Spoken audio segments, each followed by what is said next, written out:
Assalamualaikum warahmatullahi wabarakatuh. Insyaallah pada pertemuan ke-6 ini kita akan melanjutkan bab mengenai larutan elektrolit. Kemarin kita sudah membahas mengenai larutan non-elektrolit dengan segala sifatnya dan juga rumusan mengenai sifat koligatifnya. Ya. Nah, pada kesempatan yang pertemuan 6 ini kita akan bahas mengenai larutan elektrolit. Kalian ingat kembali apa yang membedakan antara larutan elektrolit dengan larutan non-elektrolit? Apa? Coba. Ya, betul. Yang membedakannya adalah kemampuan dalam menghantarkan arus listrik. Ya. Oke. Apa yang menyebabkan larutan elektrolit mampu menghantarkan arus listrik? Tentu saja kalian dapat menjawab dengan baik bahwa karena larutan elektrolit memiliki ion-ion yang bergerak bebas sehingga listrik atau arus listrik dapat dialirkan. Oke, kita ingat kembali mengenai sifat larutan ideal. Nah, pada kesempatan kali ini kita dapat membedakan apa perbedaannya dengan larutan non-ideal atau larutan nyata. Gitu ya. Pada larutan nyata, tentu saja terdapat interaksi antara berbagai molekul yang berbeda. Misalnya, ketika larutan dengan zat-zat pelarut dengan terlarutnya itu berinteraksi. Nah, pada larutan ideal dianggap tidak memiliki interaksi, sehingga dikatakan kondisinya ideal. Tapi sebenarnya hal tersebut tidak mungkin terjadi dalam larutan nyata. Dalam larutan nyata akan terjadi interaksi baik antara pelarut dengan pelarut, terlarut dengan pelarut, atau terlarut dengan terlarut. Ya. Interaksi tersebut akan menyebabkan perubahan pada entalpi, kemudian entropi, dan juga perubahan pada energi bebas Gibbs-nya. Ya. Di mana perubahan-perubahan ini tentu saja berbeda dengan kondisi ideal. Sehingga ini harus dirumuskan kembali perumusan untuk entropi pada kondisi nyata, larutan nyata, dengan entropi ideal, demikian juga dengan entalpi pada kondisi ideal dengan kondisi nyata juga berbeda. Sehingga di bab ini kita akan sama-sama untuk membahas rumusan-rumusan untuk larutan nyata atau larutan non-ideal. Nah, di bagian slide pertama ini dapat kita lihat delta G pencampuran untuk kondisi ideal ini diberikan warna biru, di mana NRT XA ln XA ditambah XB RT ln XB ini adalah delta G pencampuran untuk kondisi ideal. Nah, pada saat digunakan untuk larutan nyata, maka ada sejumlah faktor koreksi yang disebut sebagai ekses atau kelebihan ya, yang diakibatkan adanya interaksi tadi. Nah, kelebihan ini dapat dituliskan dengan konstanta beta dikali RT dikali XA dikali XB. Oke. Untuk sifat koligatif larutan elektrolit itu sendiri, itu sebenarnya banyak dipengaruhi pertama oleh adanya ion pairing, ya, adanya ion-ion yang berpasangan. Kemudian juga bisa disebabkan ini ya, disosiasi atau kalau tadi ionnya berpasangan seperti ini, K+ dengan Br-nya ketemu, bisa juga ada disosiasi di mana terjadi pemisahan antara Br- dengan K+-nya. Ya. Nah, ini yang kemudian menimbulkan adanya sifat koligatif larutan. Gitu ya, adanya jumlah yang berbeda pada ion-ion yang terdapat di dalam larutan tersebut. Nah, sifat koligatif larutan elektrolit ini tadi karena dia disebabkan adanya disosiasi pada ion-ion dalam larutan elektrolit. Nah, untuk dia memiliki ada yang disebut sebagai I atau dulu ketika SMA kalian menyebutnya sebaget faktor Van Hoff. Gitu ya. Nah, faktor Van Hoff ini memiliki kondisi ideal bernilai 2, ya, manakala perbandingan ion-ionnya itu adalah 1:1. Misalnya seperti NaCl, Ki, LiBr, dan seterusnya, ya. Untuk kation dan anion yang memiliki perbandingan 1:1, maka dia akan memiliki nilai I 2. Kemudian, ya misalnya ini ya, NaCl, dia akan terdisosiasi menjadi Na+ dan Cl-, 2 ion. Kemudian ada juga untuk kondisi ideal nilainya 3, manakala ada elektrolit yang disusun oleh 2 kation, 1 anion, misalnya seperti ini, K2SO4, CaCl2, SRI2, dan seterusnya. Ya, misalnya CaCl2 akan jadi Cl2+ ditambah 2 Cl-. Nah, konsep seperti ini sudah kalian pelajari ketika SMA maupun di kimia dasar. Oke. Nah, untuk larutan ideal, kita ingat kembali potensial kimia untuk larutannya dirumuskan sebagai μJ larutan ditambah RT ln XJ. Nah, di sini ln XJ-nya ini melambangkan X itu adalah satuan konsentrasi untuk larutan ideal, ya, dari fraksi molnya. Nah, untuk larutan nyata atau non ideal, kita tidak bisa menentukan langsung nilai konsentrasinya ini berdasarkan fraksi molnya. Tapi penggantinya itu ada yang disebut sebagai aktivitas, ya, yang dilambangkan dengan A. Maka dituliskan potensial kimia dari larutan adalah mu bintang J larutan ditambah RT ln A, aktivitas dari larutannya. Aktivitas itu sendiri bisa didefinisikan sebagai PJ per PJ bintang, gitu ya. Kondisi parsialnya per murninya, gitu ya. Nah, yang menjadi patokannya adalah apa yang disebut sebagai koefisien aktivitas. Koefisien aktivitas itu melambangkan penyimpangan dari kondisi ideal yang diberikan simbol gamma J, yaitu aktivitas J per XJ. Jadi dibandingkan antara aktivitas pada larutan nyata dibandingkan terhadap fraksi mol pada kondisi ideal, maka kita akan dapatkan apa yang disebut sebagai koefisien aktivitas. Oke, nah kita ingat kembali pula ya yang sudah kita bahas di slide kedua tadi, bahwa delta G pencampuran untuk kondisi ideal per RT, RT-nya dipindahkan ke bawah, jadi ke sini, sama dengan XA ln XA ditambah XB ln XB.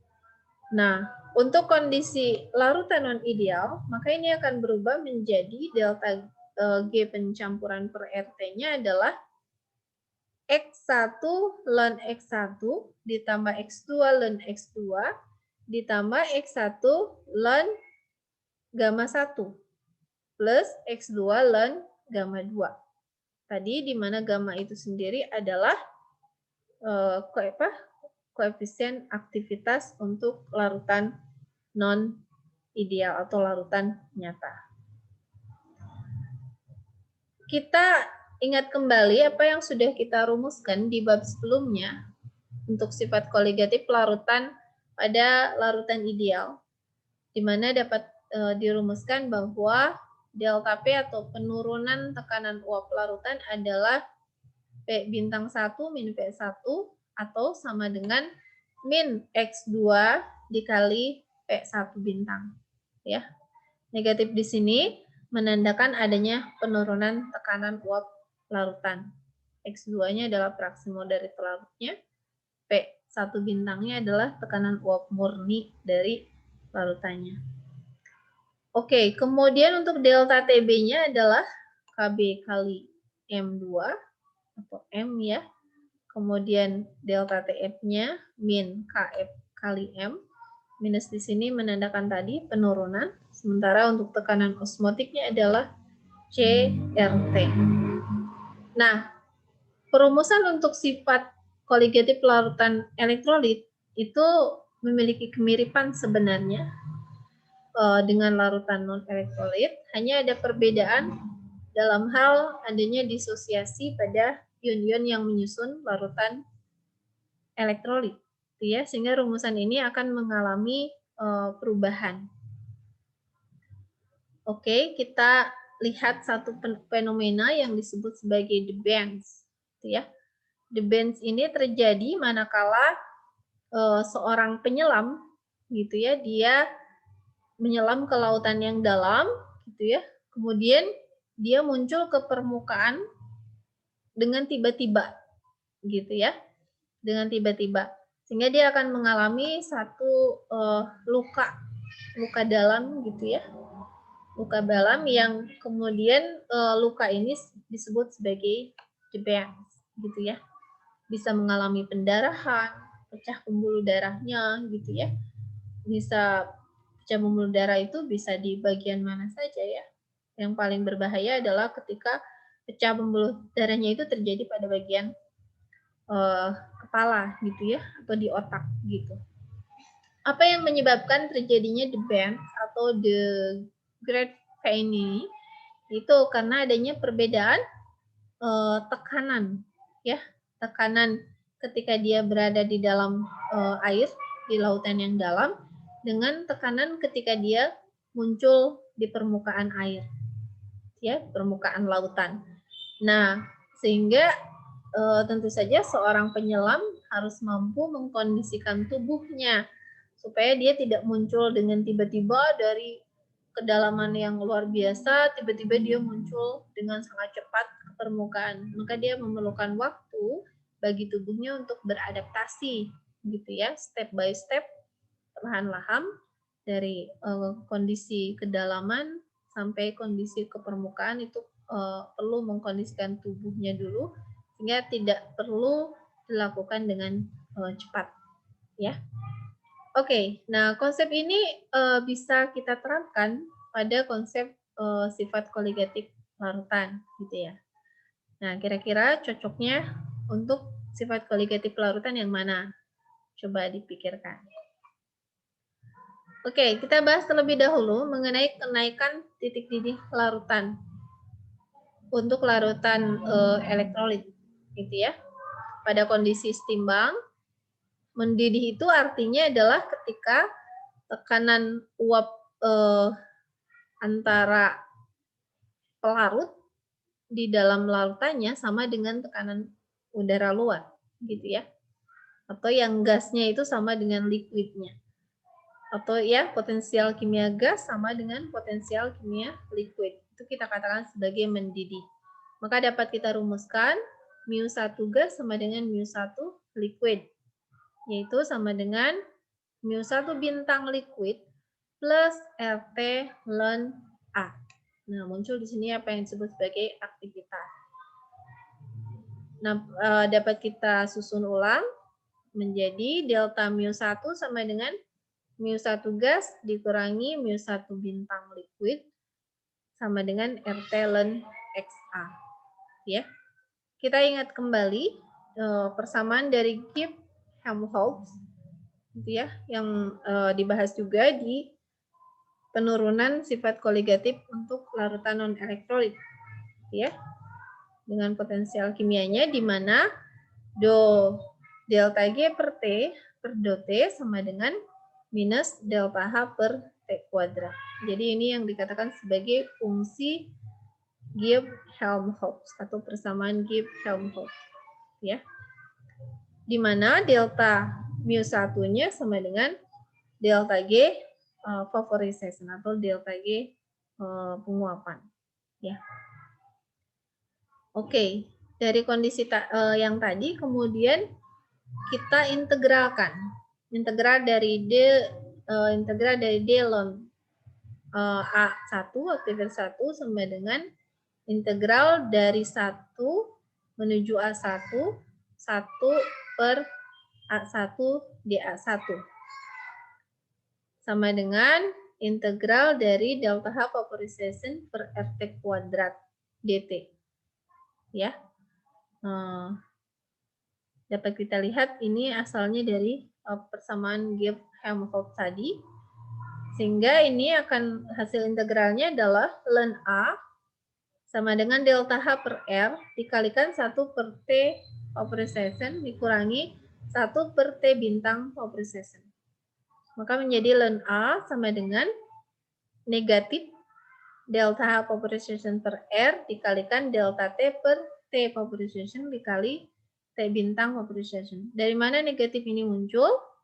Nah, karena ini dibalik ya. Ini dibalik sehingga ini menjadi tanda negatif di sini. Coba kalian ini ya, coba sendiri. Kemudian delta T sama dengan R dikali T bintang vaporization kuadrat. Kenapa ini jadi T bintang vaporization kuadrat? Karena dianggap keduanya ini sebenarnya punya selisih yang sangat kecil. Ya, kenaikan titik didih itu kan kenaikannya sangat kecil. Sehingga untuk bisa menuntaskan persamaan ini dibuatlah asumsi di mana T-nya itu mendekati dengan T bintangnya. Maka dianggap sama sehingga ini bisa dikuadratkan. Ya. Per delta H vaporization kali X2 ya. X2-nya kita anggap adalah M ya, massa molar dari pelarut dikalikan molaritasnya. Sehingga delta T sama dengan R dikali T bintang kuadrat vaporization kali M1 per delta H vaporization kali M2. Maka ini akan kita peroleh KB adalah R kali T bintang vaporization kuadrat kali M1 per delta H vaporization. Nah, hasil akhirnya ini akan kita peroleh seperti ini. Di mana delta T sama dengan KB ya. Konstanta untuk pelarut ya, konstanta kenaikan titik didih dikali yang disebut tekanan osmotik, koefisien osmotik, kemudian V-nya itu adalah koefisien dari masing-masing ionnya ya, atau yang disebut sebagai koefisien stokiometri, kemudian dikalikan molaritasnya. Maka akan kita peroleh rumusan sifat koligatif larutan untuk larutan elektrolit adalah delta Tb yang ini kalau dirinci ya akan jadi seperti ini. Ya, di mana Kb kali koefisien osmotik kali koefisien stokiometrik kali M itu adalah R dikalikan Tb bintang kuadrat dikali koefisien osmotik kali massa molar dari pelarutnya dikali koefisien stokiometri dikali molaritas per delta H vaporization. Jadi ini adalah kenaikan titik didih larutan untuk larutan elektrolit. Jadi rumusnya kita menggunakan ini ya. Oke, jadi rumusan ini memiliki sedikit perbedaan dengan yang non-elektrolit. Untuk lebih lengkapnya, kalian bisa melihat sendiri penurunannya pada buku textbook Castellan maupun Aitken. Di sana sudah jelas, hingga tinggal dituliskan ulang. Kemudian untuk penurunan titik beku pun akan sama, kita akan memperoleh hasil seperti ini. Gitu ya, akan memperoleh hasil seperti ini. Di mana delta TF sama dengan minus R dikali TF kuadrat, TF bintang kuadrat, dikali koefisien osmotik, dikali massa molar pelarutnya, dikali koefisien stokiometri, kali molaritas per delta H fusion. Nah, ini karena penurunan titik beku. Dan ada tanda negatifnya. Ya, ada tanda negatifnya sini. Ini yang menandakan adanya penurunan titik beku atau disingkat seperti ini. Jadi KF itu apa? Nah, KF itu ini ya. KF ini seperti ini.